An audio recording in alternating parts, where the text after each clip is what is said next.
देख रहे हैं 4 PM और मैं हूं आपके साथ सिमरन। दोस्तों, क्या दुनिया के सबसे शक्तिशाली देश का राष्ट्रपति किसी समुद्री डकैत की तरह व्यवहार कर सकता है? क्या अपनी ईगो को संतुष्ट करने के लिए डोनाल्ड ट्रंप पूरी दुनिया को तीसरे विश्व युद्ध की आग में झोंकने पे उतारू है? सवाल इसीलिए क्योंकि आज मिडिल ईस्ट से एक ऐसी खबर आई है जिसने संयुक्त राष्ट्र की दीवारों को हिला के रख दिया है। ईरान ने अमेरिका के खिलाफ मोर्चा खोलते हुए सुरक्षा परिषद में गुहार लगाई है और साफ कहा है कि अमेरिका ने जो ईरानी जहाज जब्त किया है वो कुछ और नहीं बल्कि सफेद पोश समुद्री डकैती है। लेकिन बात सिर्फ एक जहाज की नहीं है, बात ट्रंप की उस अंधभक्ति की है जो उसे सच देखने नहीं दे रही है। आज की विशेष रिपोर्ट में हम बताएंगे कैसे ट्रंप को युद्ध की आधी अधूरी सच्चाई बताई जा रही है और कैसे यूए के एक फैसले ने अमेरिका की आर्थिक चूल्हे हिला दिए हैं। चलिए इस वर्ल्ड एक्सक्लूसिव रिपोर्ट को शुरू करते हैं। दोस्तों, ईरान ने पहली बार सीधे शब्दों में अमेरिका को अंतर्राष्ट्रीय मंच पे बेनकाब किया है। ईरान के विदेश मंत्री ने सुरक्षा परिषद को खत लिख के कहा कि अंतर्राष्ट्रीय जल सीमा में ईरानी कमर्शियल जहाजों को रोकना और उन्हें जब्त करना पायरेसी है। ईरान का दावा है कि अमेरिका अंतर्राष्ट्रीय कानूनों की धज्जियां उड़ा रहा है। तेहरान टाइम्स की रिपोर्ट के मुताबिक चिट्ठी में ईरान ने अमेरिका पे कई गंभीर आरोप लगाए हैं। ईरान का कहना है कि अमेरिका ने उसके जहाजों को जब्त करके समुद्री डकैती की है। संयुक्त राष्ट्र में ईरान के राजदूत अमीर सईद इरावनी ने कहा है कि अमेरिका ने मैजेस्टिक और टिफनी नाम के जहाजों को कब्जे में लिया है और लगभग 38 लाख बैरल ईरानी तेल भी जब्त कर लिया है। उनके मुताबिक ये कदम गैर कानूनी है और ये अंतर्राष्ट्रीय व्यापार में दखल देने जैसा है। ईरान का आरोप है कि अमेरिका की ये कार्रवाई संयुक्त राष्ट्र चार्टर, अंतर्राष्ट्रीय कानून और समुद्र से जुड़े कानूनों का उल्लंघन करती है। इरावली ने यह भी कहा है कि अगर ऐसे कदमों को रोका नहीं गया तो ये एक खतरनाक उदाहरण भी बन सकता है जिससे पूरी दुनिया में कानून व्यवस्था कमजोर पड़ सकती है। ईरान ने संयुक्त राष्ट्र सुरक्षा परिषद से मांग की है कि वो अमेरिका के इस कदम की निंदा करे और इस मुद्दे पे कार्रवाई करे। लेकिन व्हाइट हाउस में बैठे ट्रंप को शायद इन कानूनों की कोई परवाह नहीं है। ट्रंप को लगता है कि वो अपनी मैक्सिमम प्रेशर नीति से ईरान को घुटनों पे ले आएंगे, लेकिन ईरान ने भी साफ कर दिया है कि वो झुकने वाला नहीं है। ईरान का दावा है कि उसके पास लंबी जंग के लिए हथियारों का ऐसा भंडार मौजूद है जिसको देख के पेंटागन के होश उड़ जाएंगे। ईरान की संसद की राष्ट्रीय सुरक्षा समिति के डिप्टी चीफ अलाउद्दीन बुरुजर्दी ने कहा है कि देश के पास मिसाइल और ड्रोन का इतना भंडार है कि वो कई साल तक युद्ध जारी रख सकता है। उन्होंने अमेरिकी राष्ट्रपति डोनाल्ड ट्रंप की धमकियों को खोखला बताते हुए कहा कि ईरान पीछे नहीं हटेगा और संघर्ष जारी रहेगा। उन्होंने ये भी दावा किया है कि अमेरिका की समुद्री नाकेबंदी असरदार नहीं है और उसे अंतर्राष्ट्रीय समर्थन नहीं मिल रहा। होर्मुज स्ट्रेट पे ईरान का नियंत्रण बना रहेगा और इसे वो कभी नहीं छोड़ेगा। सवाल है कि क्या ट्रंप सिर्फ अपनी रेटिंग सुधारने के लिए दुनिया की शांति को दांव पे लगा रहे हैं?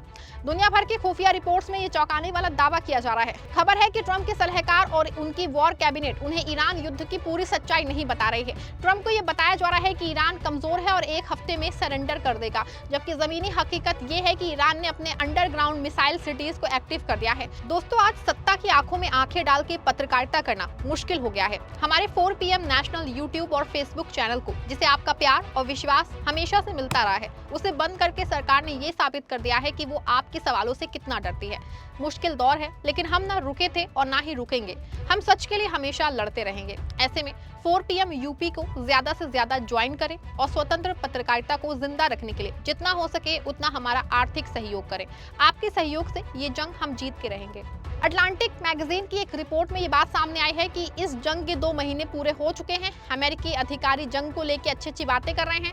रक्षा मंत्री पीट हेगसेट और सेना के बड़े अधिकारी डैन केन का कहना है कि अमेरिका बढ़िया कर रहा है, हथियार भी पर्याप्त हैं और ईरान काफी कमजोर हो गया है। लेकिन अंदर की अंदर दोस्तों वेंस को इन बातों पे भरोसा ही नहीं है। उन्हें लगता है कि राष्ट्रपति को हालात जरूर से ज्यादा अच्छे तरीके से दिखाई दे रहे हैं। उन्हें खास तौर पे इस बात की चिंता है कि मिसाइल जैसे जरूरी हथियार कहीं कम तो नहीं पड़ रहे हैं। उनकी चिंता है कि भविष्य में चीन, उत्तर कोरिया या रूस जैसे देशों से निपटने के लिए अमेरिका के पास पर्याप्त हथियार रहें।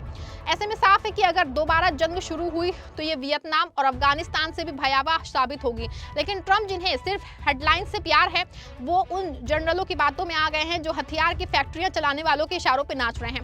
ट्रंप की यही नासमझी अमेरिका को एक ऐसे दलदल में धकेल रही है जहां से निकलना नामुमकिन होगा। ईरान ने एक बार फिर से कूटनीतिक रास्ता निकालने की कोशिश की है। सूत्रों के मुताबिक ईरान एक नया प्रस्ताव तैयार कर रहा है जिससे वो किसी न्यूट्रल देश के जरिए ट्रंप तक पहुंचाएगा। ईरान का कहना है कि वो बातचीत को तैयार है, लेकिन वो अपनी संप्रभुता का सौदा नहीं करेंगे।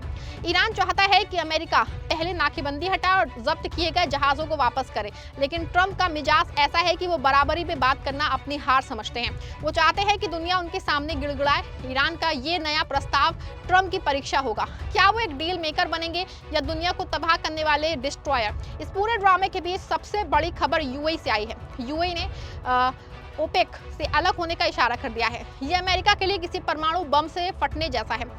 ओपेक देशों का ये संगठन तेल की कीमतों को कंट्रोल करता है। अगर यूएई इससे अलग होता है तो तेल का बाजार पूरी तरह बेकाबू हो जाएगा।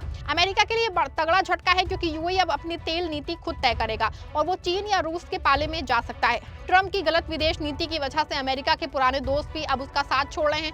अगर यूएई ने ओपेक छोड़ा तो अमेरिका में महंगाई का ऐसा सैलाब आएगा कि ट्रंप की कुर्सी डगमगा जाएगी। डॉलर की बादशाहत खत्म होने का खतरा पैदा हो गया है, लेकिन ट्रंप अभी भी ईरान को धमकाने में व्यस्त है। दोस्तों, ईरान ने यूएन का दरवाजा खटखटाया है, हथियारों का भंडार दिखाया है और शांति का प्रस्ताव भी दिया है, लेकिन गेंद अब ट्रंप के पाले में है। ट्रंप की अड़ियलपन और जो है कंफ्यूजन नीतियों ने अमेरिका को दुनिया में अकेला कर दिया है। यूएई जैसे दोस्तों का छिटकना और ईरान का आक्रामक रुख, ये सब इशारा कर रहे हैं कि ट्रंप की विदेश नीति पूरी तरह फेल हो चुकी है। आपको क्या लगता है कि ट्रंप की जिद दुनिया को तीसरे विश्व युद्ध की तरफ ले जाएगी? क्या अमेरिका को अब समुद्री डकैती बंद कर देनी चाहिए? जो भी सोचते हैं अपनी राय दीजिएगा कमेंट में और वीडियो को लाइक और शेयर करिएगा।